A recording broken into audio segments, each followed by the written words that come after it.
Sim, começando os trabalhos de hoje, vamos ao nosso Bom Dia Pra Quem?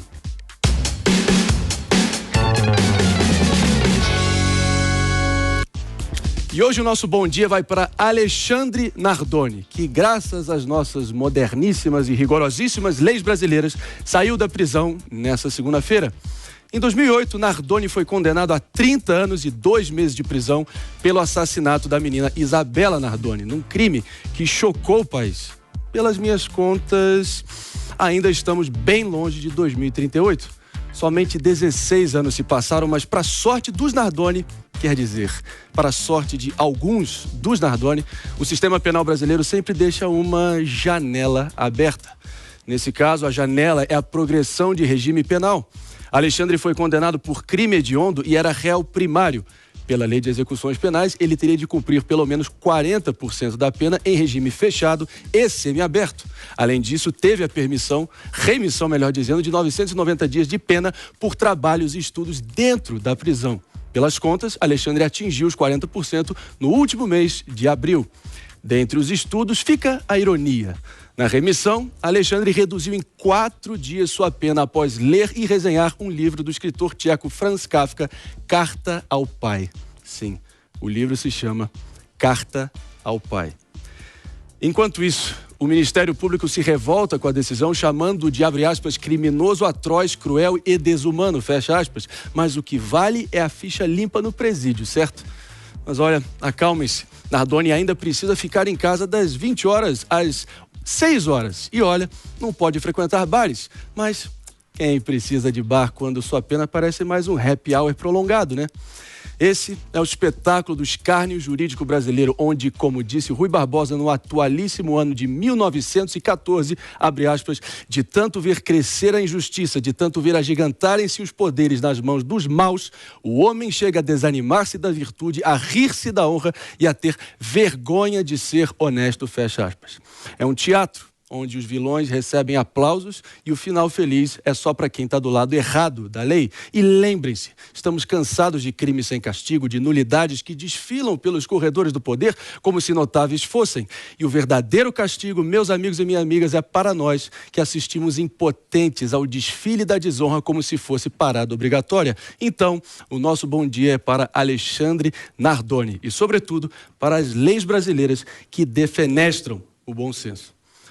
Bom, não poderia deixar de comentar aqui depois do Bom Dia para Quem, com você, PP, um daqueles casos realmente icônicos da pior maneira possível, mas que a gente vê um capítulo que escancara a impunidade no Brasil mais uma vez. Mas, sua opinião? Marinho, brevemente nesse momento, não é? Esse caso de um pai e de uma madrasta matando uma filha, né, indefesa, gera comoção social, gera revolta na população, e gera sentimento de revolta quando você vê uma pessoa saindo do presídio, né, depois de 16 anos, um pouquinho mais da metade da pena cumprida, para ele ficar 30 anos na prisão, ficou só 15 anos, né? Então isso gera comoção social, né? Mas esse caso está longe de ser todo o caso do sistema penitenciário do Brasil, não é? Então vamos analisar a situação de uma forma calma e uma forma técnica, né? Para não gerar problemas e não reforçar o populismo penal, que não vai resolver o problema da segurança pública no Brasil. É uma situação revoltante, acirra ódios e paixões, mas importante nós aqui no Morning Show termos o máximo possível de frieza para tentar analisar esse caso, que a gente vai abrir para a nossa bancada muito em breve, mas é importante a gente dizer que, né? Aliás, o Alexandre Nardoni saiu do presídio de Tremembé no fim da tarde dessa segunda-feira e, como já apuramos aqui ao longo da programação da Jovem Pan, ele teve o benefício de progressão de regime. Sobre isso, nós vamos conversar agora ao vivo aqui no estúdio com o David de Tarso, que traz mais informações sobre esse caso. Então, muito bom dia, David. Obrigado pela sua presença aqui. Esse é um daqueles casos que realmente choca a consciência coletiva do brasileiro, mas, de novo, aos fatos. Com você, por favor. Nesse momento a gente fica pensando principalmente na Ana Carolina Oliveira, né, ela que é mãe da Isabela Nardoni. A gente preparou uma reportagem especial, seria exibida neste sábado, mas por conta das chuvas do Rio Grande do Sul a gente vai exibir só no outro sábado. Só que diante dessa possibilidade de saída do Alexandre Nardoni da prisão, já que a Ana Carolina Jatobá madrasta de Isabela Nardoni, que também teve participação no crime, segundo a Justiça, toda essa situação a gente debateu com ela, com a Ana Carolina Oliveira, mãe da Isabela. E aí fica a questão de realmente dela não poder celebrar os momentos com a filha e o benefício sendo dado a ele, porque a Isabela Nardoni estaria completando neste ano 22 anos. E ela até enfatizou isso, que estaria se formando na faculdade. E a Ana Carolina Jatobá participou da formatura de um dos filhos. Ela realmente está muito decepcionada com essa decisão da Justiça. O Ministério Público, como o Marinho bem disse, está recorrendo dessa decisão, mas fato é que a Justiça libertou com base na lei vigente. Então a lei é essa e existe o progressão de pena. Não, sem dúvida alguma, mas ainda falando sobre a tentativa de saída da prisão, né? A Monique Medeiros, agora outro caso que a gente traz, presa pela morte do próprio filho Henri Borel, outro caso que chocou o país, também recorreu ao STF para que pudesse ser libertada, né? Então, David, qual foi a decisão do Supremo nesse caso e até mesmo qual era o argumento de defesa dela para fazer essa solicitação? Pois é, o argumento utilizado pela defesa, a gente relembra, né, que o Henri Borel morreu aos 4 anos, ele teve, segundo os laudos, as perícias que foram feitas, 23 ferimentos provocados por diferentes agressões, socos e tudo mais. Então, tanto ela quanto o Dr. Jairinho, que eram namorados e passaram a morar juntos, e desde quando começaram a morar juntos também, o menino sofreu diversas agressões, segundo a defesa, é porque ela estaria sendo ameaçada dentro da prisão no Rio de Janeiro. Lembrando que ela já teve esse benefício lá entre agosto de 2022 e julho de 2023 para a prisão domiciliar, essa progressão de regime, e foi presa por decisão do STF. E agora o STF formou maioria novamente para que ela fique atrás das grades até o julgamento. Inclusive, o STF cobra o Tribunal de Justiça do Rio de Janeiro para que esse caso seja analisado quanto antes e julgado, porque eu conversei também com o Leniel Borel, que é o pai do Henri, e ele que também foi pai recentemente de um outro filho, né, de um outro relacionamento agora, está feliz da vida, mas ele pede por justiça e para celeridade desse julgamento, porque a justiça ela só acontece realmente quando a pessoa fica atrás das grades, principalmente para essas vítimas. E falando ainda sobre o caso... Vamos voltar ao caso anterior, porque o nosso David de Tarso trouxe também uma matéria, certo, David? Exatamente. Uma sonora aqui, melhor dizendo, sobre o caso Nardoni, correto? Isso, conforme eu havia dito, né, a gente conversou com a Ana Carolina Oliveira e ela deu um depoimento falando sobre essa situação, sobre essa progressão e ver o Alexandre Nardoni atrás das grades. Você pode não cometer um crime, você pode, enfim, você pode tudo, você ter sua liberdade sem fazer isso. Então é dolorido saber que eu posso andar na rua, eu posso encontrar com ela, que a pessoa que matou a minha filha tá aí, livre. E a minha filha nunca vai voltar. Eu nunca vou ter esse privilégio de poder na formatura dela. Lamentável. Um absurdo. Eu acho que hoje o mínimo que a gente tem que fazer, que é a minha luta, que é o que eu penso, o que eu idealizo é... Você pegou uma pena, você precisa cumpri-la. Pelo menos o período que você foi condenado. É o mínimo. Acho que saidinha, acho que essa discussão, ela nem deveria ser pauta, ela não tem necessidade de ter pauta, porque é muito opcional. Você não quer ter que recorrer a uma saidinha, você não cometa um crime, você não faça isso.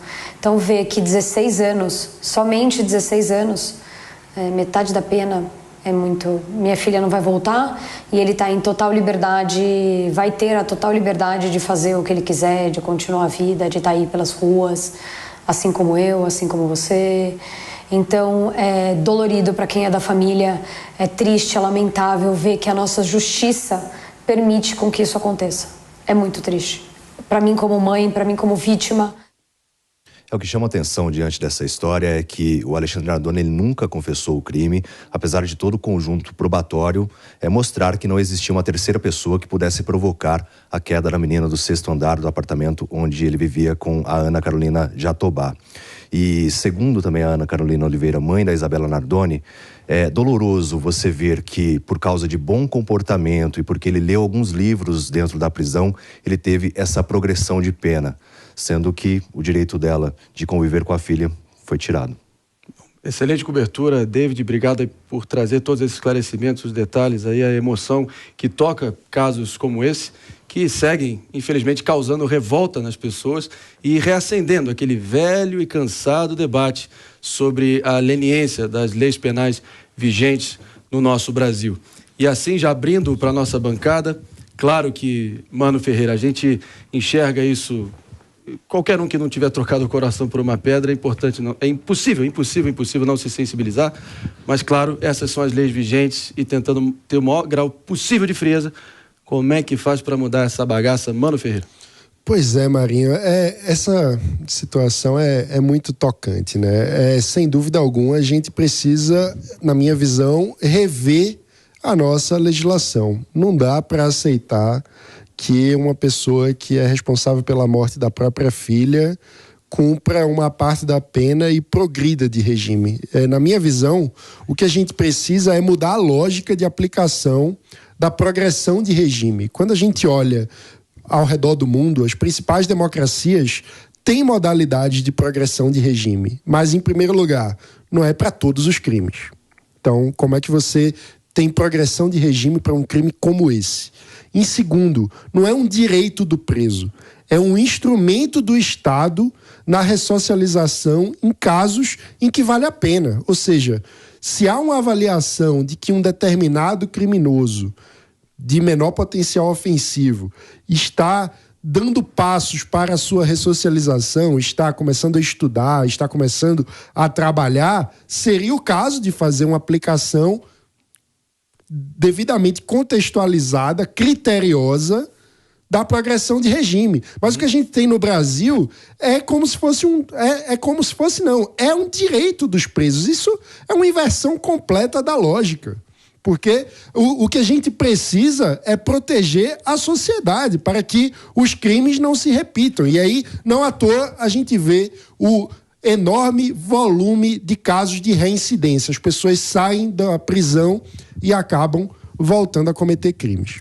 E nós estamos recebendo aqui na nossa bancada do Morning Show de hoje também o nosso grande advogado com especialização em direito penal também, o nosso Diego Tavares, aqui da Jovem Pan. Muito obrigado pela tua presença, meu irmão. E para alguns, né, para evitar cair aqui na cantilena do tal populismo penal, seja lá o que isso queira dizer, a não ser a aplicação severa e rigorosa das nossas leis, por mais lenientes que elas sejam, eu fiquei pensando que esse caso quase que escancara, né, Diego, a justiça quase como uma promoção de Black Friday. O que eu quero dizer com isso? Imagina, meus amigos, a progressão para o regime aberto como uma Black Friday no sistema penal. As penas são cortadas pela metade tão rápido, mas tão rápido quanto aos preços, e criminosos saem desfilando pela porta, saindo com TVs baratas, meu caro Diego Tavares, e é um verdadeiro leve 2, pague 1 para quem cumpre pena. É por aí ou não é por aí, Diego Tavares? Pois é, Marinho, a tua analogia é perfeita. E olha só, a lei é a lei, tem que ser cumprida. De fato, o Alexandre Nardoni tem direito a essa progressão de regime.